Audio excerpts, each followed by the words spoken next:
પ્રસંગમાં ગોપી ગીત સમજાવવાનું આવે ને ત્યારે કહે છે કે એને સમજાવી ન શકાય. ગોપી ગીતના જે શબ્દ જ છે ને એ જ એટલા પુણ્યાયી છે. એને એના શબ્દમાં જ આસ્વાદન કરવું પડે તો જ એની અસરમાં આવે. જે ભાવ આ એવી વ્યક્તિના મુખમાંથી નીકળેલા શબ્દો છે જે કૃષ્ણમય થઈ ગઈ છે આંતર અને બહિર રીતે. આજ પૂર્ણ નિધિધ્યાસન છે. એ નિધિધ્યાસનનો એ ગોપી ગીતનું આસ્વાદન આપણે ગોપી મુખે જ કરીએ. આપણા અહોભાગ્ય છે. જયતિ તેધિકમ જન્મના વ્રજ શયત ઇન્દિરા શશ્વદત્રહિ દયિત દૃશ્યતા દીક્ષુતાવકા ત્વયિ ધૃતા સવ સ્વામિચિંવતે. ગોપીઓ વિરહ વેશમાં ગાવા લાગી. પ્યારા શ્યામ સુંદર, તમારા જન્મના કારણે વૈકુંઠ વગેરે લોકોથી પણ વ્રજનો મહિમા વધી ગયો છે. તેથી તો સૌંદર્ય અને મૃદુલતાના દેવી લક્ષ્મીજી પોતાનું નિવાસ સ્થાન વૈકુંઠ છોડીને અહીં નિત્ય નિવાસ કરવા લાગ્યા છે. વ્રજમાં અત્યંત સમૃદ્ધિ હોય છે. વ્રજની સેવા કરવા લાગ્યા છે. પરંતુ હે પ્રિયતમ, જુઓ તમારી ગોપીઓ જેમણે તમારા ચરણમાં જ પ્રાણ સમર્પિત કરી દીધા છે. વન વન ભટકતી તમને શોધી રહી છે. એ ચિંતનમાં એ પરમાત્માને શોધી રહી છે. શરદુદાશય સાધુ જાત શીર્ષિ દેના શ્રી મૃષાદૃશા સુરતે નાદતે શુલ્ક દાસિકા વરદ નિજ્ઞતો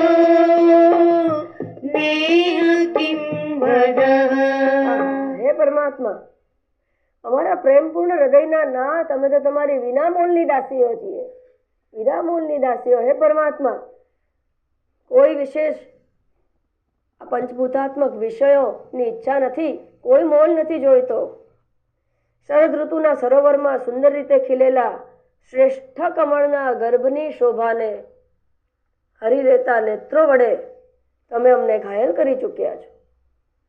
એકવાર ભૂલથી અનાયાસે પણ પરમાત્માનું લીધેલું નામ નથી આપણે ઘાયલ થયા. આ સમય તો જુઓ, આ સમયે પૂરા કર્મનો સમય, અને ત્યારે અહીં આ મન પરમાત્મામાં નક્કી કંઈક આસ્વાદન લીધો હશે. કંઈ નહીં તો એ પેલી કપૂર જેવી રજનો એક કણ તો જરૂર આપણે હોઈશું. હે પ્રાણનાથ, શું નેત્રોથી હળવા એ વધ નથી? આ વ્યાકુળતા પરમાત્માની વિષ જલાપ્યયા વ્યાલ રાક્ષસા વર્ષ મારુતા વેદુતાનલા વૃષભયાત્મજા વિશ્વતો ભયા ઋષભતે વયમ રક્ષિતામો. હે સર્વોત્કૃષ્ટ દેવ, યમુનાજીના ઝેરી જળથી અજગરના રૂપમાં ગળી જવા માટે આવેલા અગાસુરથી ઇન્દ્રનો વૃષ્ટિકોપ, આંધી વીજળી દાવાનળ વૃષભાસુર અને વ્યોમાસુર વગેરેથી તત્ત સંકટોથી તમે અમારી વારંવાર રક્ષા કરી છે. હે યશોદાનંદન, સમસ્ત શરીરધારીઓના હૃદયમાં રહેનારા તમે જ સાક્ષી અને અંતર્યામી છો. સમસ્ત શરીરધારીઓના હૃદયમાં રહેનારા સાક્ષી અને અંતર્યામી છો. પહેલા પરમાત્માના સાકાર સ્વરૂપનું વર્ણન, હવે પરમાત્માના નિર્ગુણ નિરાકાર સ્વરૂપનું વર્ણન ચોથા શ્લોકમાં કરવામાં આવશે. હાર્દ સમજી લઈએ તમે સાક્ષી અંતર્યામી છો. બ્રહ્માજીની પ્રાર્થનાથી વિશ્વની રક્ષા કરવા માટે યદુવંશમાં અવતાર લીધો છે. એવા તમે નખલુ ગોપિકા નંદનો ભવાન અખિલ દેહિના અંતરાત્મદ વિઘ્ન સાર્થિતો વિશ્વગુપ્તએ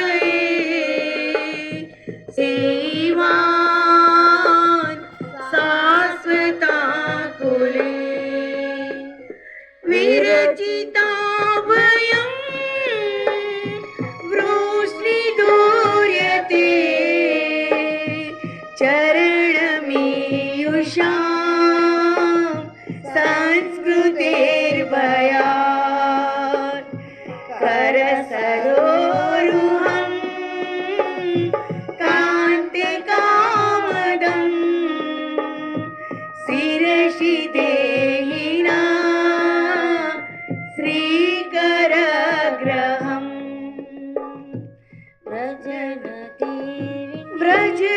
व्रजजनार्तिहन्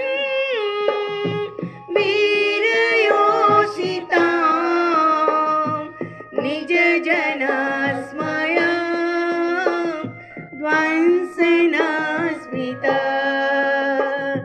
भज सखे भवान् किङ्करी स्मरो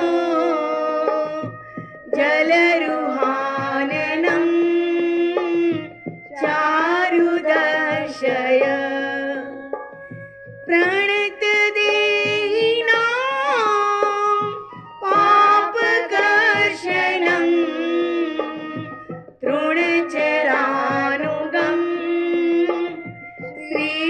श्रीनिकेतनं फणफणार्पितं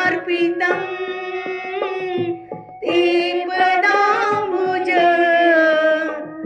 कृणकुचेषु नः कृन्दियज्जयम् मधुरया गिरा वल्गुवाक्यया बुधमनोज्ञया पुष्करेक्षण विधिकरीरिमा वीरमोयति हृदरसीधुना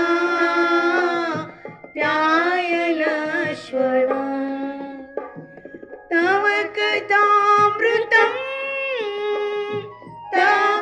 तप्तजीवनं कविभिरीडितं कल्मषापहम् श्रवणमङ्गलं श्रीमदाततं भुवि गृह्णन्ति ते भूरिदा जना प्रहसितं